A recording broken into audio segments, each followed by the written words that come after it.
Very happy to see you. మిమ్మల్ని తరమి చూస్తే కూడా ఒక హ్యాపీనెస్ అవుతుంది ఇప్పుడు కూడా. థ్యాంక్ యూ అండి. నాకు కూడా ఆఫ్టర్ లాంగ్ టైం నేను మళ్ళీ ఒక ఇంటర్వ్యూకి వచ్చాను. అంటే చాలామంది అడుగుతున్నారు కానీ అండి బలగం చాలా చేసాము, మళ్ళీ నెక్స్ట్ అనౌన్స్మెంట్ తర్వాత మళ్ళీ స్టార్ట్ చేద్దాం అన్నాను. మధ్యలో ఫిలింఫేర్, ఆ ఫిలింఫేర్ తర్వాత ఫస్ట్ స్వప్న గారు అనగానే ఎస్ అన్నాను నేను. నాకు తెలిసిన ప్రముఖుల జాబితా చాలా పెద్దది. కంగ్రాచులేషన్స్. అండ్ వాళ్ళందరూ పెద్దవాళ్ళు. మీ సినిమాని మీరు లేనప్పుడు మెచ్చుకున్నారు. సంగీతం శ్రీనివాస్ గారు ఇటీవల చెప్పారు. అలా మీకు డైరెక్ట్గా అందిన కాంప్లిమెంట్ వేణు గారు. బోలెడండి. అంటే అంటే మళ్ళీ బలగం గురించి మాట్లాడితే ఆడియన్స్ బోర్ ఉండొచ్చేమో.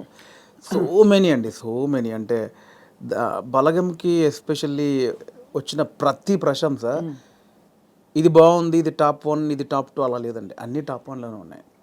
అంటే ఎవరు ఆ సినిమా గురించి మాట్లాడినా వాళ్ళ కళ్ళు, వాళ్ళ బాడీ మొత్తం మాడుతుంటే నాకు తెలుస్తుంది. ఆ ఎగ్జైట్మెంట్ తెలిసిపోద్ది కదండి. కంగ్రాచులేషన్స్ హిట్ కొట్టావు వేరు, దాని గురించి ఎక్స్ప్లెయిన్ చేయడానికి మన మాటలు లేవని వాళ్ళ బాడీలోనే షివరింగ్ నేను చాలా చూసాను. సో బలగం సినిమాకి లెక్కలేనని ఉన్నాయి నాకు, ఇది ఒక్కటే అని చెప్పలేనని ఉన్నాయి.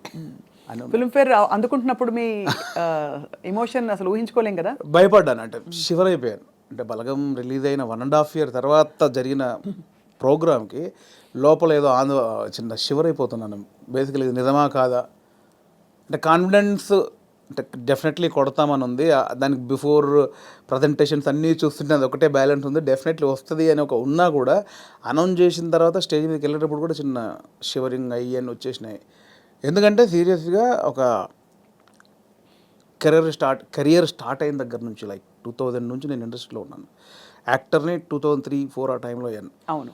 అప్పటి నుంచి ఒక పెద్ద స్టేజ్ మీద ఒక అవార్డు తీసుకోవాలి, అదే యాక్టర్గా, అప్పుడు యాక్టర్నే కాబట్టి యాక్టర్గా తీసుకోవాలని ఉంది. నా ఫస్ట్ మూవీకి సంతోషం అవార్డు నాకు ఇచ్చారండి. దాని తర్వాత మళ్ళీ 20 సంవత్సరాలు పట్టింది. 2023లో జై సినిమా అనేది యాక్టర్గా కమిట్ అయ్యాను. 24లో రిలీజ్ అయింది.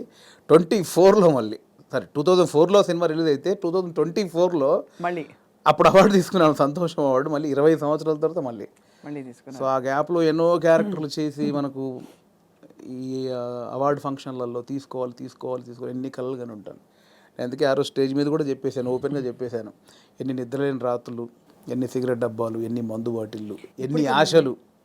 అది ఎవరో కాదు, ఇట్స్ జెన్యూన్ 20 సంవత్సరాల వెయిటింగ్. దానికోసం అయిన ఖర్చు చాలా ఉంది. అందుకే ఆ స్టేజ్ మీద నాకు చెప్పాలనిపించింది. అది చెడు కావచ్చు, మంచి కావచ్చు, నేను ఎంత వేదన పడ్డాను అంటే నా అవార్డు కోసం కాదు, ఒక సక్సెస్ ఏదో ఒకటి ప్రూవ్ చేసుకోవాలి, ఇండస్ట్రీ అంతా ఒక్కసారి నన్ను చూడాలి. దానికోసం రెగ్యులర్గా అంత ఆరోగ్యం పాడైపోయింది. అంటే అది ఆరోగ్యం పాడవడం అనరు, బట్ నా జెన్యూన్ ఫీలింగ్ అది. ఎన్ని రాత్రులు, ఎన్ని డిస్కషన్లు, ఇవన్నీ జరిగాయి కాబట్టి అదంతా ఇంత సాలిడ్గా మళ్ళీ ఒక ఫిలింఫేర్లో ఒక ఇయర్కి బెస్ట్ డైరెక్టర్, బెస్ట్ మూవీ, అది టాప్ నాచ్ అవార్డ్స్ అవి. అందుకనే ఇప్పుడు ఇంకా మీ లీగ్ మారిపోయింది. ఇంకా వీళ్ళ వేణుగారు గుర్తుపడతారా లేదా అనుకున్నాం మీ అందరం. అదేం లేదండి, బలగం వేనే ఎప్పుడు కమెడియన్ వేనే. ఇంక 20 సంవత్సరాల తర్వాత కూడా నన్ను కమెడియన్ వేన్గా చూడవచ్చు, నాకు అది ఇష్టం బాగా.